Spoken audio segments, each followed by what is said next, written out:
सच्चिदानन्दरूपाय विश्वोत्पत्त्यादिहेतवे तापत्रयविनाशाय श्रीकृष्णाय वयं नमः। મંચસ્થ ઉપસ્થિત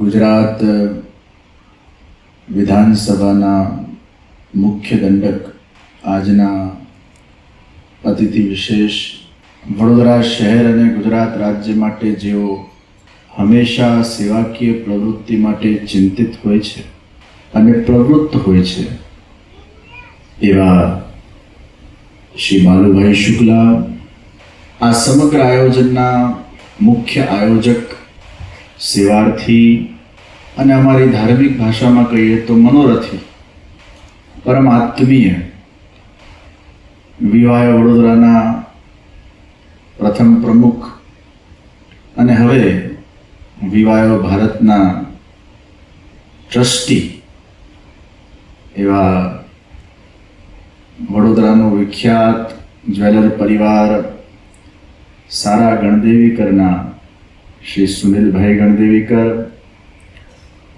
એમના બંને પુત્ર રત્નો રામાનંદભાઈ, ઋષિકેશભાઈ, એમના ધર્મપત્ની શ્રી અને સમસ્ત પરિવારજનો, મંચસ્થ ઉપસ્થિત અન્ય સર્વ મહાનુભાવો અને જેઓ તેજસ્વી તારલાના સ્વરૂપે, જેમ અમારા ઠાકોરજીના હવેલીમાં ઠાકોરજી બિરાજે, એમના પાછળ પીછવાઈ હોય. તમે બધાએ દર્શન કર્યા હશે પુષ્ટિ માર્ગની હવેલીઓમાં, શ્રીનાથજીના દર્શન કર્યા હશે કે ભગવાન બિરાજે પછી પાછળ બધા પીછવાઈ હોય, જુદા જુદા અલગ અલગ ક્રિએટિવ પીછવાઈ હોય. એમાં ગોપી હોય, ગ્વાલ હોય, એટલે ભગવાનના જે બધા સખાઓ હોય અથવા ભગવાનના જે સહાયક લોકો હોય, જેને ભગવાન ખૂબ પ્રેમ કરે છે. તો ભગવાન જેને પ્રેમ કરે છે એને ભગવાન પોતાના પણ પાછળ પોતાના ઉપર બેસાડે છે. એમ અમારા સુનિલભાઈ ગણદેવીકર ને જેમના માટે ખૂબ ભાવ છે એવા તારલાઓને પાછળ ઉપર બેસાડ્યા છે. એટલે આ મંચની પીછવાઈ બનીને જે આ મંચની શોભામાં અભિવૃદ્ધિ કરી રહ્યા છે એવા બધા તેજસ્વી તારલાઓ અને આપ સૌ તેજસ્વી વિદ્યાર્થીઓ, એમના સાથે આવેલા બધા વાલીઓ, ગણદેવીકર પરિવારના બધા જ કાર્યકર્તાઓ, એમના જ્વેલર પરિવારના કાર્યકર્તાઓ. સુરેલભાઈએ પોતાના વક્તવ્યના અંદર બહુ સુંદર વાત કરી. હું બહુ ધ્યાનપૂર્વક એમના પ્રવચનને સાંભળી રહ્યો હતો. હું અને બાલુભાઈ વખત પર, બાલુભાઈએ તો ઘણી બધી વાર એમના ઘણા બધા સારા સૂચનો ઉપર પોતે તાળીઓ વગાડી અને આપ સૌને પણ પ્રેરણા આપી. ખરેખર બિરદાવાવાળા લોકો જોઈએ તો દાન આપવાવાળાને પણ પ્રોત્સાહન મળે અને દાન લેવાવાળાને પણ પ્રોત્સાહન મળે. અને આપણું બરોડા શહેર તો દાન આપવામાં આમ પણ માહિર છે. ત્યારે સુનિલભાઈ જ્યારે એમના પ્રવચનના અંદર પોતાના ભાવોને અભિવ્યક્ત કરી રહ્યા હતા, આપ સૌ પણ મારા સાથે સહેમત હશો કે ક્યારેય પણ આપણને એવું ન લાગ્યું કે આ કોઈ બહુ કલાકો પહેલા કે દિવસોથી આમ તૈયાર કરેલી એમની કોઈ સ્પીચ.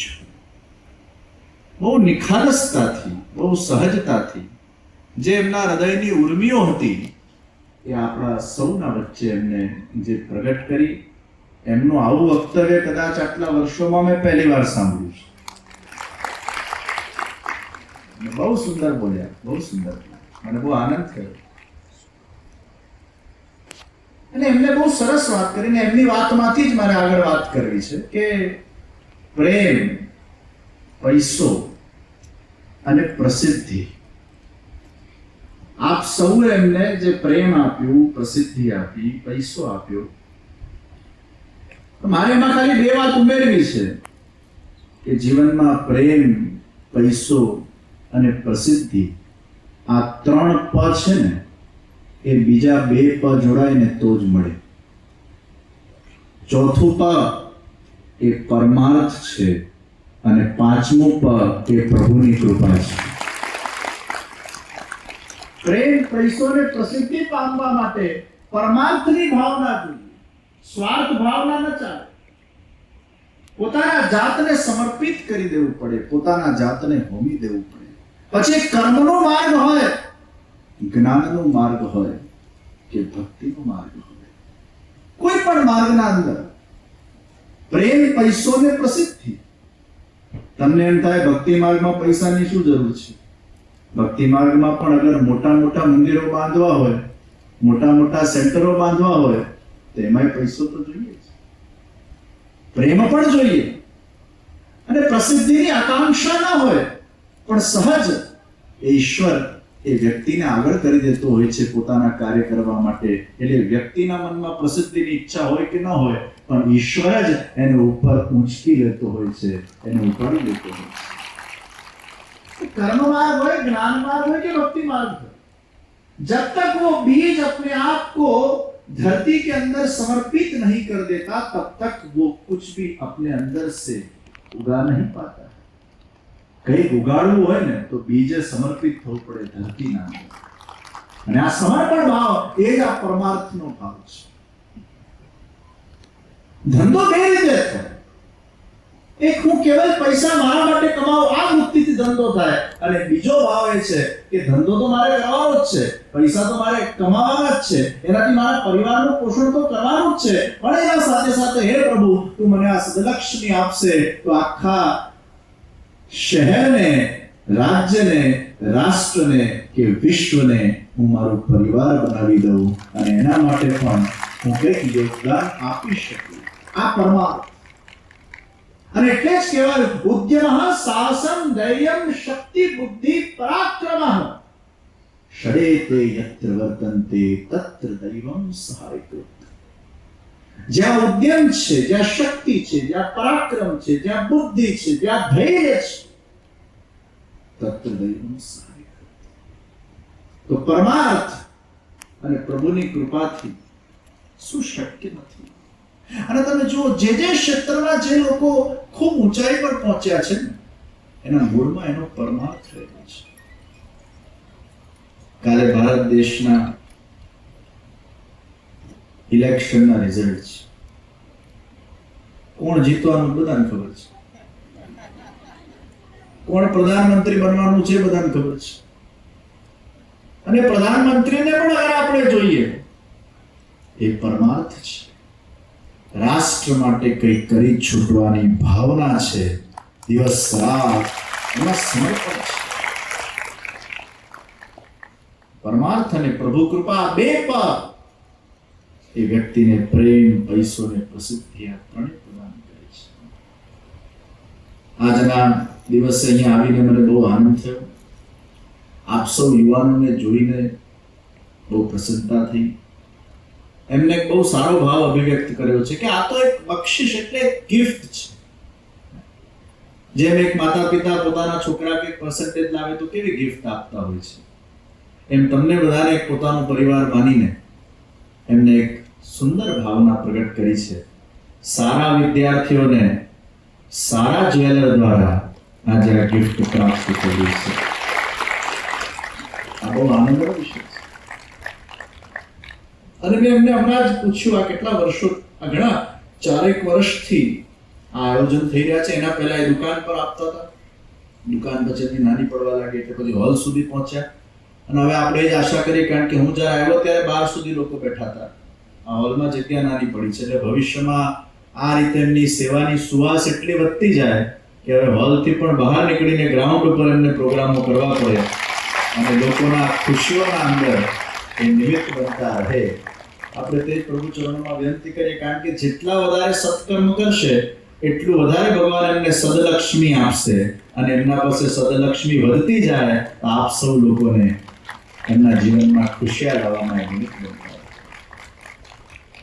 અમને યાદ છે કે કોરોના કાળ દરમિયાન લગભગ 900 કોરોના વખતે થયેલા વિધવાઓને એમને વિવાહોને આગળ રાખીને ડિવાઇન ડિલાઇટ ચેરિટેબલ ટ્રસ્ટના કોલાબોરેશનમાં લગભગ એક વિદ્વાને ભાઈ 5,000 ની રાશિ એમ 45 લાખનું યોગદાન એમને પ્રદાન કર્યું. આવા ઉદાર વ્યક્તિ, જે બાલુભાઈ બહુ સરસ વાત કરી કે આવા કદાચ દાતા વ્યક્તિગત રીતે આ રીતે અમુક સેવાના કાર્ય કરતા હશે. મધ્ય ગુજરાતમાં કદાચ સુનિલભાઈ ગણદેવીકર પરિવારની વિશેષ નોંધ લેવાતી હશે. એ વાત સાથે હું પણ મારી સંમતિને દર્શાવું છું. પ્રિયજનો, આપ સૌ જેટલા આગળ કે પાછળ બેઠા છો, આપ સૌ યુનિક છો. તમારા બધાના અંદર ખૂબ શક્તિ ભગવાને મૂકી છે. You just have to check the uniqueness what God has gifted. જીવનમાં કદાચ એકાદ વાર અસફળતા મળે તો નાસીપાસ નહીં થતા. અસફળતામાં એ ફળ છે અને સફળતામાં એ ફળ છે. થોમસ આલ્વા એડિસન, જેને આ બલ્બનું સંશોધન કર્યું, એ થોમસ આલ્વા એડિસન આટલા મોટા સાયન્ટિસ્ટ એ જ્યારે ભણવા જતા ને સ્કૂલે કાઢી મૂક્યા એમને. જ્યારે માં પાસે પત્ર આવ્યો સ્કૂલનો, ને પત્ર વાંચીને એ ધ્રુસકે જ્યારે માં રડવા લાગી, ત્યારે એક નાના બાળક થોમસે એની માને પૂછ્યું, માં, આ પત્રમાં મારા સ્કૂલના ટીચરે શું લખ્યું છે? માં રડતી બોલે છે, બેટા, હું આ પત્ર વાંચીને તારા માટે એટલો ગૌરવનો અનુભવ કરું છું કે તારા સ્કૂલના ટીચરે લખ્યું છે કે આ થોમસ આલ્વા એડિસન એટલો મહાન વિદ્યાર્થી છે કે અમારી સ્કૂલ પણ એને ભણાવવા માટે સક્ષમ નથી. અને તમને જાણીને આશ્ચર્ય થશે કે પત્રમાં શું લખેલું ખબર છે? તમારો છોકરો સાવ બેવકૂફ છે, ડબ્બાનો ડ છે, એને ભણતા આવડતું નથી અને બીજા સ્ટુડન્ટ્સને પણ હેરાન કરે છે. એટલા બધા નોનસેન્સ ક્વેશ્ચન્સ પૂછે છે. This kid cannot be in our school. એને અમે કાઢીએ છીએ. આવા પત્ર વાંચીને માં રડતા એ બાળકને જે રીતે પ્રોત્સાહન આપે છે, શીખવા જેવું છે કે માએ પણ કેવી રીતે પ્રોત્સાહન આપવું જોઈએ. એ બાળક થોમસ આલ્વા એડિસન આટલો મોટો સાયન્ટિસ્ટ બન્યો. આ જે કંઈ પણ લાઈટ આપણે જોઈ રહ્યા છે, પ્રકાશ આપણે જોઈ રહ્યા છે, એ પ્રકાશ એની ભેટ છે. એ નાસીપાસ ન થાય. Check your skills, check your passion. And I always say in my provisions, in my young sessions, youth sessions, make your passion as your profession. તમારા અંદરનું પેશન તપાસો. જરૂર નથી હોતું કે બધા છોકરાઓ એકેડેમિકલી સફળ થાય. મારી અમેરિકામાં એક જગ્યાએ પધરામણી હતી. એક છોકરો એરોનોટિક્સ ભણ્યો અને પછી 7 સભ્યનો માલિક છે. અત્યારે સબવે ચલાવે. મેં છોકરાને કીધું, તારે સબવે ચલાવતા ધંધો કરવો તો ભલા માણસ તું એરોનોટિક્સ કેમ ભણ્યો?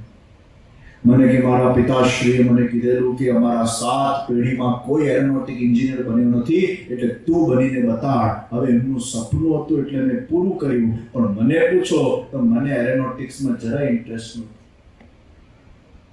મને ધંધો જ કરવો હતો. મારામાં ધંધાના જ ગુણો હતા.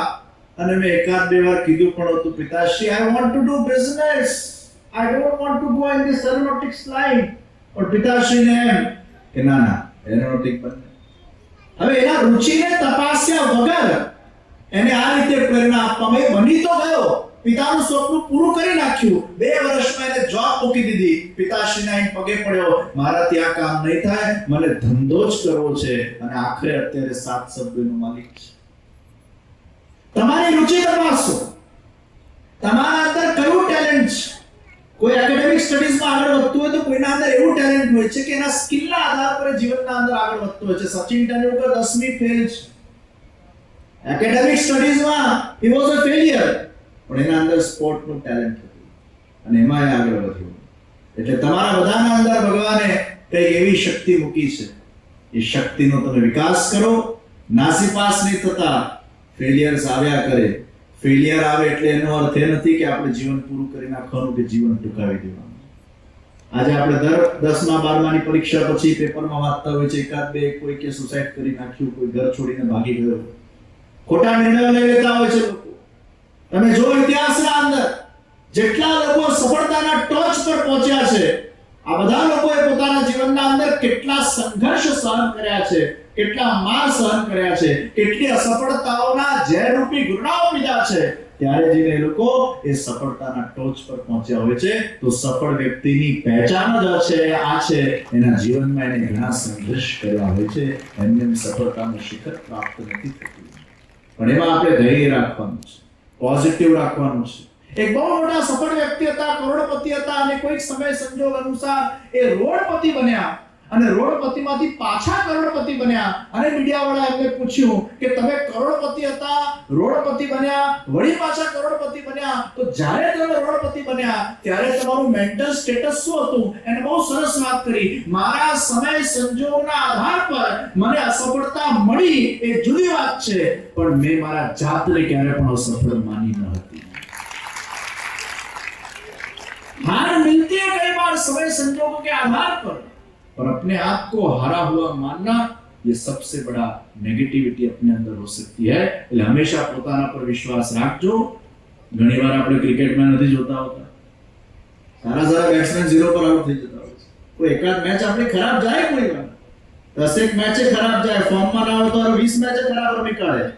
પણ એને હંમેશા પોતાના પર વર્ક કરતા રહેવું જોઈએ, મિસ્ટેક્સમાંથી શીખવું જોઈએ, પોતાનું એનાલિસિસ કરવું જોઈએ, વધારે મહેનત કરવી જોઈએ. અરે ફેલિયર તો વ્યક્તિને મોટિવેશન આપવું જોઈએ કે મારે હજી વધારે મહેનત કરવી પડશે, ક્યાંક મારી કોઈ કચાશ રહી ગઈ હશે. તો આપ સૌને બિરદાવવા માટે આજે આ એક સુંદર કાર્યક્રમ સુનિલભાઈ ગણદેવીકર પરિવારના માધ્યમથી જે ગોઠવવામાં આવ્યો છે, સુનિલભાઈને આ પ્રસંગે ખૂબ ખૂબ અભિનંદન આપું છું. આવા ને આવા કાર્યોમાં પ્રભુ એમને નિમિત્ત બનાવતા રહે, ખૂબ એમને સદલક્ષ્મી પ્રભુ આપતા જાય અને લક્ષ્મીનો સારા જગ્યાએ સારા ગણદેવીકર માધ્યમથી એ વિનિયોગ કરતા જાય. બસ એટલું જ કહી મારા વક્તવ્ય વિરામ આપું છું. શુભમ ભવતુ કલ્યાણ.